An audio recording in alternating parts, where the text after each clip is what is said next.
Bonjour à toutes et à tous et bienvenue sur ce nouvel épisode de 701 On Air. Nous allons aujourd'hui aborder le thème de l'environnement. La base aérienne 701 de Salon de Provence abrite de nombreuses unités, mais l'aspect environnemental est un sujet important. La base, tout comme l'école de l'air et de l'espace, prennent leurs responsabilités pour faciliter la cohabitation entre nature et engagement militaire. Mon colonel, bonjour, est-ce que vous pouvez vous présenter ? Je suis le lieutenant-colonel Christian.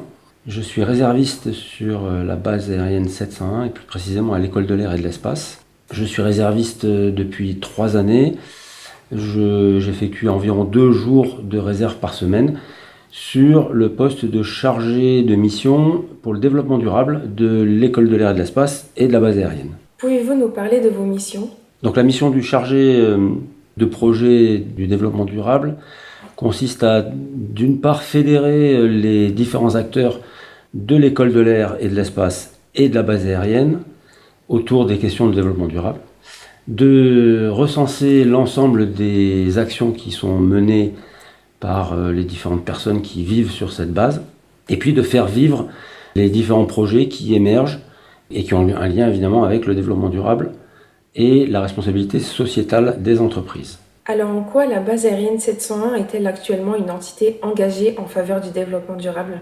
Alors la base aérienne, comme toutes les unités de l'armée de l'air et de l'espace, est engagée dans cette démarche-là qui vient du ministère des Armées, puis de l'état-major des armées, puis de l'armée de l'air et de l'espace.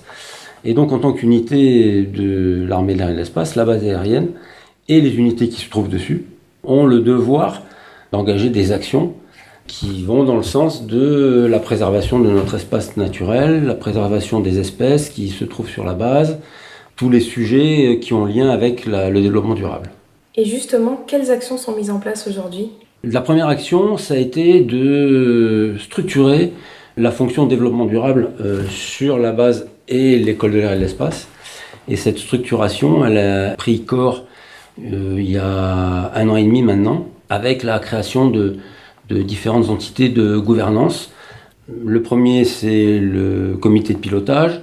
Le second, qui est à un second niveau décisionnel, c'est le comité de direction. Donc ces 2 comités sont chargés de recenser et de fédérer les différentes actions, les différents projets qu'on veut mettre en place. Ces projets-là, ils sont rangés dans 5 catégories différentes, qui sont la vie quotidienne, c'est-à-dire les comportements individuels, notamment sur la partie sobriété, économie d'énergie, sobriété dans l'utilisation des moyens informatiques et des réseaux en particulier.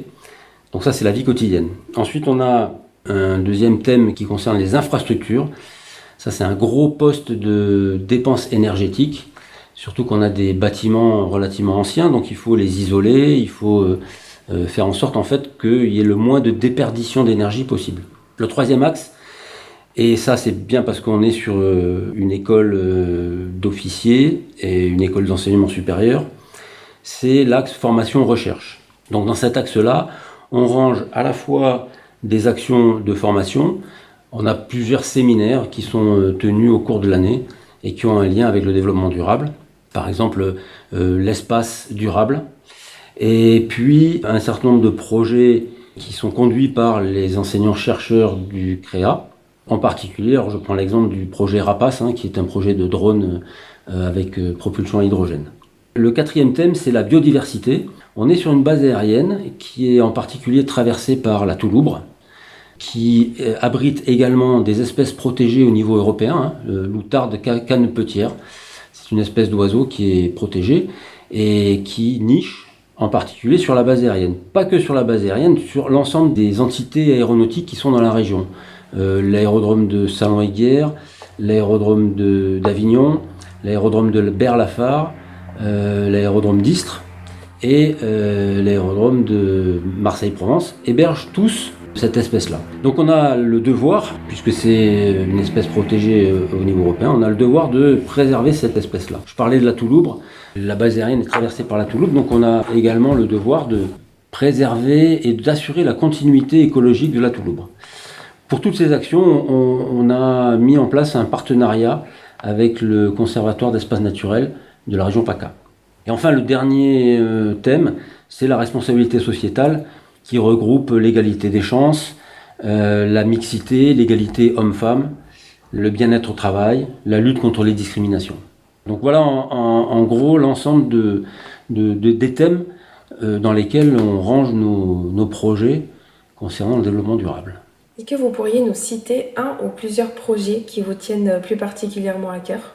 Dans la vie quotidienne, moi j'aimerais bien qu'on puisse mettre en place le tri sélectif de la même manière qu'il est mis en place chez les particuliers, vous savez, avec les poubelles jaunes. Là. Bon, alors on rencontre des difficultés essentiellement d'ordre administratif qui font que ce projet-là est un petit peu compliqué à mettre en place, mais c'est un des projets qui me tient le plus à cœur. Après, la préservation des espèces, moi je trouve que c'est un projet noble, et celui-ci est plutôt porté par la base aérienne que par l'école de l'air et de l'espace. Et s'il y avait une priorité à mettre en place, à quoi pensez-vous ? Alors la priorité, ça concerne les bâtiments, ça concerne la déperdition énergétique des bâtiments, parce que c'est le poste le plus important créateur d'émissions de gaz à effet de serre. S'il y avait une urgence, et il y a urgence, c'est bien sur cette partie-là qu'il faudrait insister. Oui. Vous l'aurez compris, la préservation de l'environnement est un enjeu actuel fort. Et vous, que faites-vous pour l'environnement ? Merci à vous, mon colonel, pour nous avoir parlé de cette politique de développement durable. Merci à toutes et à tous de nous avoir écoutés. On se donne rendez-vous le mois prochain pour un nouvel épisode de 701 On Air. À bientôt!